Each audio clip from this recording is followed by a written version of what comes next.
Shambulio la droni laripotiwa Goma. Maswali yaibuka iwapo Joseph Kabila na Corneille Nangaa walikuwa walengwa. Goma, Jamhuri ya Demokrasia ya Kongo. Shambulio la droni liliripotiwa mapema Jumatano hii asubuhi katika mji wa Goma, makao makuu ya mkoa wa Nord Kivu, eneo ambalo kwa sasa lipo chini ya udhibiti wa waasi wa AFC M23. Tukio hilo limeibua maswali kuhusu iwapo viongozi kadhaa wa kisiasa walikuwa walengwa wa shambulio hilo.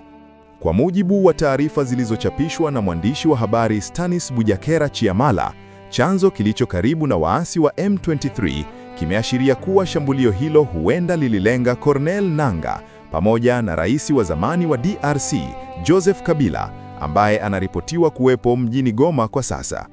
Hata hivyo, vyanzo vya mbalimbali vinasisitiza kuwa bado kuna haja ya tahadhari kabla ya kuthibitisha taarifa hizo.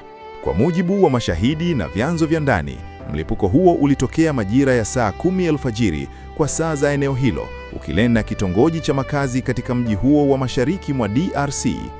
Taarifa za awali zinaeleza kuwa nyumba ya Pascal, raia wa Ubelgiji ambaye ni msimamizi wa kituo cha biashara cha Toyota mjini Goma, ndiyo iliyogongwa moja kwa moja na shambulio hilo la drone. Nyumba hiyo inaripotiwa kuwa umbali wa mita chache tu kutoka makazi ya familia ya Kabila.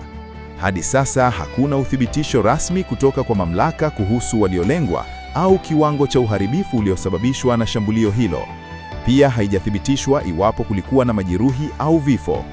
Wachambuzi wa usalama wanasema tukio hilo linaweza kuongeza mvutano katika eneo la Nord Kivu, ambako mapigano kati ya jeshi la serikali ya DRC na waasi wa M23 yameendelea kwa miezi kadhaa.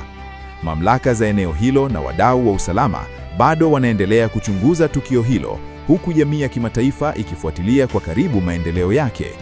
Imeandaliwa na Rabi Jeremy OG, Dakika Media, On Top.